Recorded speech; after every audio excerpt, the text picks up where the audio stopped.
Welcome back to the GB How To channel.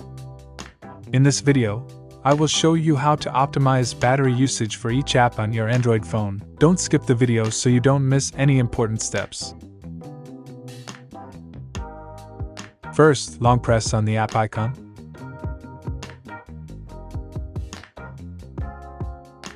Tap on the eye icon App Info.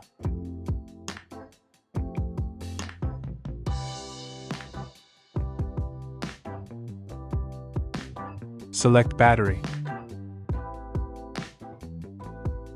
You have three options. I recommend choosing Optimize for the best result.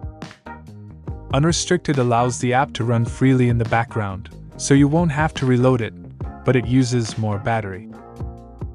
Restricted prevents the app from running in the background, but you might miss important notifications as the app won't be active. Don't forget to like and subscribe to the channel. Thanks for watching.